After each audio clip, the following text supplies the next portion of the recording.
everyone, welcome back to another video. Today in this video, I'll show you another brilliant chess puzzle that I've made, where white can sacrifice the queen for a long king hunt and a checkmate, a fourth one actually. In this position, white is down 2 pawns and a knight, and the king is in pretty awkward situation where black has future attacks with both the bishops, the queen, and the rook, and both of these bishops are looking pretty powerful. Well, black's king seems pretty safe on a8 because it's guarded by 2 pawns and a rook, and white's heavy pieces are all along the back rank, and they seem to have no attack. In this position, if white plays rook to a1, threatening mate like this, then black can simply defend by playing pawn to a6.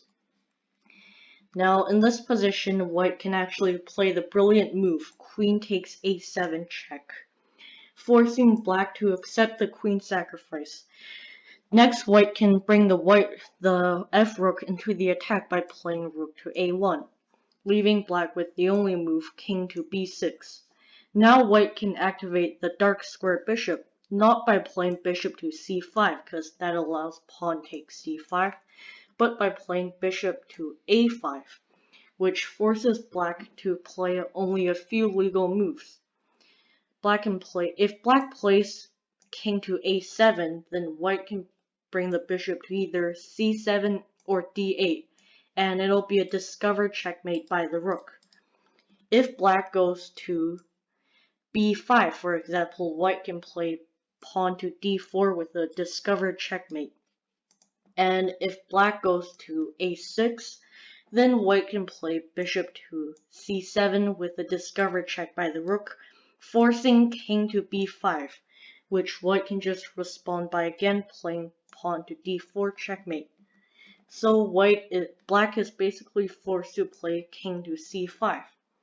Now white can trade a few pawns, and black's king has to take the pawn. And these pawns actually play a pretty big role in this checkmate because it prevents the king from escaping to the other side of the board. So now in this position, white can activate the rook on h1 by playing rook to d1. And the best move for black in this position is to play king to e3. Now white can just respond by playing rook to a3, sacrificing the white bishop on e2.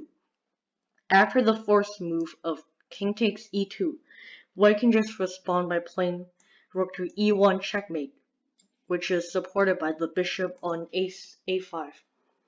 This is probably my best puzzle since it forces the king from a8 all the way to e2. If you want to see more brilliant chess puzzles like this, be sure to like, subscribe, and ring the bell for more. I have some more amazing brilliant chess puzzles coming out in the future. And I'll see you all in the next video.